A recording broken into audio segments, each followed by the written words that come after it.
Good morning students. हमारी worksheet आई है, रिवीजन है हमारा force and laws of motion का, और वर्कशीट नंबर है 43। और यहाँ सबसे ऊपर आप अपना नाम लिखेंगे, यहाँ पे क्लास टीचर का नाम। 12 तारीख की ये वर्कशीट है। तो ये रिवीजन है चैप्टर का। आपको इस चैप्टर में क्या क्या आपने पढ़ा है सिर्फ उसको एक बार रिवाइज करना है, देखना है। तो सीधा पॉइंट पे आते हैं कि सबसे पहले हमने इस चैप्टर के बारे में देखा था फोर्स, कि फोर्स क्या होता है। तो कोई भी पुल और पुश, जब आप किसी चीज़ को पुल करते हैं, पुल आप चीज़ों को अपनी तरफ करते हैं, खींचते हैं, और पुश करते हैं अपने से दूर, तो कोई भी पुश और पुल जो है वो फोर्स कहलाता है। फिर आपने देखा फोर्स की यूनिट क्या होती है। तो फोर्स की unit kilogram metre per second square, क्योंकि फोर्स की यूनिट ऐसे कैसे आई, फोर्स बराबर होता है m इंटू में a। m है मास, मास को हम कैलकुलेट करते हैं किलोग्राम में, और एक्सीलरेशन की यूनिट होती है मीटर पर सेकंड स्क्वायर। आपको एक्सीलरेशन भी पता होना चाहिए, change in velocity per unit time होता है, तो इसलिए इसकी यूनिट बनती है kilogram metre per second square. आगे बढ़ते हैं। Kilogram metre per second square को न्यूटन भी हम कह सकते हैं। तो हम क्या करते हैं, कई बार kilogram metre per second square ना लिखकर खाली न्यूटन की जगह के लिए हम एन सिंबल का यूज़ करते हैं। जैसे मैं लिखूं कि फोर्स बराबर 5 न्यूटन, या हम लिख सकते हैं फोर्स बराबर 5 किलोग्राम पर मीटर पर सेकंड स्क्वायर। बात एक ही है, तो आपको एन नज़र आए, न्यूटन नज़र आए, या किलोग्राम मीटर पर सेकंड नज़र आए, वो सेम होगा। उसके बाद 1 न्यूटन की एक डेफिनेशन है कि 1 न्यूटन क्या होगा। तो देखिए F बराबर m इंटू ए था, और ये फोर्स किस में, न्यूटन में। अब ये न्यूटन 1 कब हो सकता है, अगर मुझे ये 1 करना है, तो अगर मेरा जो मास है वो क्या हो जाए, 1 किलोग्राम हो जाए, और एक्सेलरेशन भी क्या हो जाए, 1 मीटर पर सेकंड स्क्वायर हो जाए, तो 1 इंटू 1 तभी फोर्स 1 आ सकता है। तो 1 न्यूटन की डेफिनेशन ऐसे ही बनती है कि 1 न्यूटन बराबर 1 unit of force is defined as the amount that produces an acceleration of 1 metre per second square in an object of 1 kg mass. कि अगर कोई ऑब्जेक्ट 1 kg मास का ऑब्जेक्ट है और आप उसके अंदर 1 मीटर पर सेकंड स्क्वायर का एक्सेलरेशन प्रोड्यूस कर पाएँ, तो ऐसा फोर्स, वह फोर्स जो 1 kilogram metre per second, 1 kilogram के मास के अंदर 1 मीटर पर सेकंड स्क्वायर का एक्सेलरेशन प्रोड्यूस कर पाए, 1 न्यूटन फोर्स कहलाएगा। तो 1 न्यूटन की फोर्स की डेफिनेशन है, आपके लिए काफ़ी इम्पोर्टेंट है ये डेफिनेशन, तो याद रखना इसको।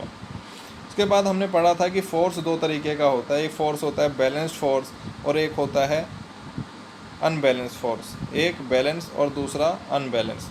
बैलेंस फोर्स में जो रिजल्टेंट फोर्स होता है वो 0 होता है, क्योंकि आपको बताया गया था कि जो बैलेंस फोर्स होता है वो अपोजिट डायरेक्शन में लगता है एक दूसरे की, और ये इक्वल और अपोजिट होता है। मतलब अगर यहाँ पे 5 न्यूटन है तो ये भी 5 न्यूटन ही होगा, बशर्ते इसकी डायरेक्शन ये है और इसकी है, तो एक दूसरे को ख़त्म कर देंगे, बैलेंस कर देंगे, और जो रिजल्टेंट फोर्स होएगा उसकी वैल्यू क्या हो जाएगी, 0। तो ये हमारा बैलेंस फोर्स है। उसके बाद आ जाइए अनबैलेंस फोर्स कौन सा होता है। Unbalance force resultant force is greater than 0। वो फोर्स रिजल्टेंट होगा, क्योंकि फोर्स को आप नेगेटिव में तो लेके नहीं जाएंगे यहाँ पर, ठीक है। तो फोर्स अगर ग्रेटर देन 0 है, कि मान लीजिए यहाँ आपने 10 न्यूटन का फोर्स लग रहा था इस डायरेक्शन में, और यहाँ से आपका 5 न्यूटन का फोर्स लग रहा है इस डायरेक्शन में, तो यहाँ से जो रिजल्टेंट फोर्स आएगा वो 5 न्यूटन का आएगा, जो ग्रेटर देन 0 है। तो यहाँ डिफरेंस आ गया 5 न्यूटन का। तो जो 5 न्यूटन का ही फोर्स लगाया है, इसी की वजह से जो चेंज होगा स्टेट में वो इसी की वजह से आएगा। तो आपने देखा कि फोर्स किसे कहते हैं, फोर्स की यूनिट क्या होती है। 2 तरीके के फोर्स होते हैं, बैलेंस फोर्स और अनबैलेंस फोर्स। एग्जांपल्स दिए गए हैं कि जब रस्साकसी का गेम होता है तब देखिए इस तरीके से आपको अनबैलेंस फोर्स नज़र आएगा, जब किसी की जीत होगी तो अनबैलेंस फोर्स होगा, ठीक है। उसके बाद आगे बढ़ते हैं। फोर्स के बारे में जान लिया, अब देखते हैं force and laws of motion. Force तो हमें पता चल गया क्या होता है, अब लॉज ऑफ मोशन के क्या होंगे। तो वैसे मोशन होता है चेंज इन स्टेट। अगर किसी बॉडी की टाइम के साथ में अगर बॉडी की स्टेट में चेंज आ रहा है तो वो मोशन कहलाता है, ठीक है। देखिए, अब न्यूटन के हमने कितने लॉस पढ़े थे? न्यूटन के हमने 3 लॉस पढ़े थे। First law of motion, second law of motion and third law of motion. सबसे पहले फर्स्ट लॉ से शुरू करते हैं। फर्स्ट लॉ का दूसरा नाम था लॉ ऑफ इनर्शिया। ये भी आपको अच्छे से याद रखना है, इम्पोर्टेंट है। Any object remain in its the state of rest और in uniform motion along a straight line unless compelled to change that state by an applied force. कि कोई भी ऑब्जेक्ट अगर वह स्टेट ऑफ रेस्ट पर है या स्टेट ऑफ यूनिफॉर्म मोशन में है कि स्ट्रेट लाइन में, तब तक अपनी अवस्था में रहेगा जब तक आप उस पर कोई उसे कंपेल नहीं करते, मजबूर नहीं करते to change that state of an applied force, उस अप्लाइड फोर्स को चेंज करने के लिए। कि मान लो कोई ऑब्जेक्ट है, इस डायरेक्शन में जा रहा है, ठीक है, चल रहा है, तो वो चलता रहेगा जब तक आप उस पर एक फ़ोर्स नहीं लगाएंगे उसे रोकने के लिए। अगर कोई चीज़ रुकी हुई है, वो तब तक रुकी रहेगी जब तक आप उसे चलाने के लिए कोई फ़ोर्स नहीं लगाते। तो जब तक कोई चीज़ रेस्ट पर है वो रेस्ट पर रहेगी, मोशन में है मोशन में रहेगी तब तक, जब तक आप उस पर कोई एक्सटर्नल फोर्स नहीं लगाते उसकी स्टेट को चेंज करने के लिए। अब फर्स्ट लॉ के अंदर 2 चीज़ें थी, एक था इनर्शिया और दूसरा था मास। 2 चीज़ें हमने पढ़ी थी, इनर्शिया और मास। तो इनर्शिया क्या है? Inertia tendency to resist the change. अब ये जो टेंडेंसी है किसी भी बॉडी की, वो रुके ही है तो रुकी हुई रहना चाहती है, चल रही है तो चलती रहना चाहती है, वही तो इनर्शिया कहलाती है। फिर अब मास का क्या रिलेशन था इनर्शिया का? कि mass is the measurement of inertia. कि मास इनर्शिया का मेजरमेंट है। अगर मास ज़्यादा है तो इनर्शिया भी ज़्यादा होगा, अगर मास कम है तो इनर्शिया भी क्या होगा?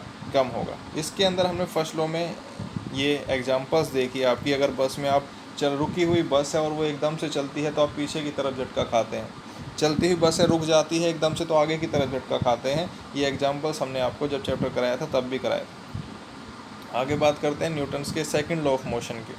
सेकंड लॉ ऑफ मोशन कहता है the rate of change of momentum. अब मोमेंटम होता है P से मोमेंटम को दिखाते हैं m/v। अब इसमें चेंज होना है, द रेट ऑफ चेंज। अब चेंज होना है, रेट है तो रेट यानी डिवाइड होगा t से।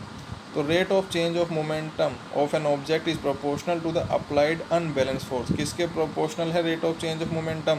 अप्लाइड फोर्स के। तो फोर्स बराबर rate of change of momentum को लिखते हैं dp/dt। और p यहाँ पर क्या है? ये p है मोमेंटम, p बराबर मोमेंटम यानी m/v और ये dt है। बात समझ में आई? तो rate of change of momentum of an object is proportional to applied unbalance force. जो भी आप फोर्स अप्लाई कर रहे हैं rate of change of momentum उसके बराबर होगा। मतलब force F is directly proportional to dp/dt। Force in the direction of force. और ये जो चेंज आएगा dp/dt से, जो चेंज होगा वो किस डायरेक्शन में होगा? जिस डायरेक्शन में आप फोर्स लगा रहे हैं। इधर डायरेक्शन में लगा रहे हैं तो चेंज इस डायरेक्शन में आएगा, इस डायरेक्शन में लगा रहे हैं तो मोमेंटम आप देख चुके हैं। मोमेंटम क्या है? मोमेंटम बराबर m/v। यूनिट मोमेंटम की मास इंटू वेलोसिटी। मास की होती है किलोग्राम और वेलोसिटी की होती है मीटर पर सेकेंड। और फॉर्मूला आप देख चुके हैं, F बराबर ma। तो मास इंटू वेलोसिटी हो गई। अब देखिए आगे न्यूटन्स का थर्ड लॉ क्या कहता है। Newton's third law of motion क्या कहता है ये देख लेते हैं। थर्ड लॉ ऑफ मोशन कहता है to every action there is equal and opposite reaction and they act on 2 different sides. कि हर एक्शन का एक रिएक्शन होता है और हमेशा एक दूसरे की अपोजिट डायरेक्शन के अंदर वो देखने को मिलता है।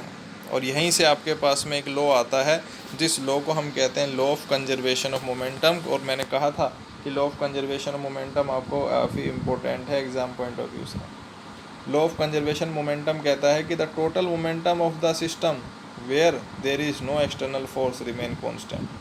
कि टोटल चेंज मोमेंटम का, कि अगर एक बॉल है मेरे पास में, ये एक बॉल है जिसका मास मैं मान लेता हूँ m1 है और इसकी वेलोसिटी जो है v1 है, और एक मास है जिस m2 है और इसकी वेलोसिटी v2 है। तो क्योंकि कंजर्वेशन किसका हो रहा है? मोमेंटम का। और मोमेंटम जो है वो, और ये दोनों बॉल एक दूसरे से आपस में टकरा जाती हैं। तो टकराने से पहले इनका मोमेंटम था, मान लीजिए m1 v1 plus m2 v2, वो बराबर होगा टकराने के बाद m1 u1 plus m2 u2।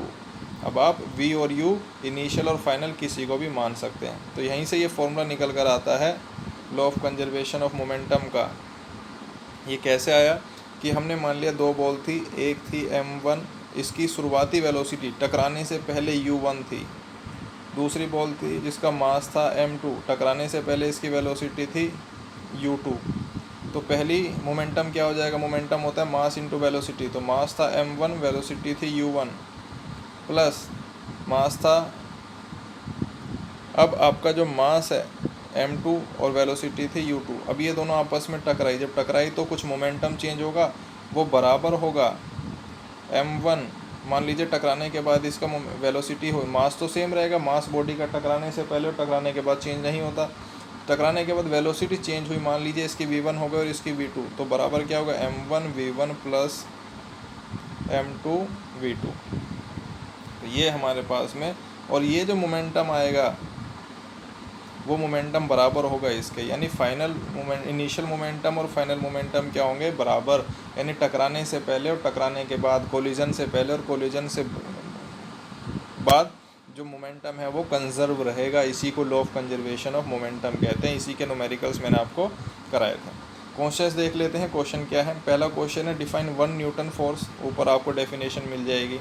What is the SI unit of momentum की एसआई यूनिट आप ये देख लीजिए, मोमेंटम की एसआई यूनिट ये रही, और फोर्स की एसआई यूनिट अभी आपको बता दी थी ऊपर, Newton. State 3 laws of motion, 3 laws of motion आपको नज़र आ जाएंगे।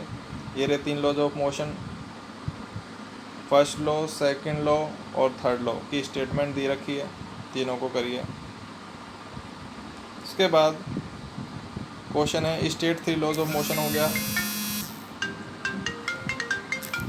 देन है write 2 applications of second law of motion. Second law of motion की 2 एप्लीकेशंस आपको देनी है, तो सेकंड लॉ ऑफ मोशन की एप्लीकेशंस आप देंगे। डिफाइन इनर्शिया, इनर्शिया भी आपको ये रहा, inertia, inertia is the tendency to resist the change in state of rest और मोशन। तो ये आपकी वर्कशीट है, सभी से आसानी से कर सकते हैं। Thank you very much.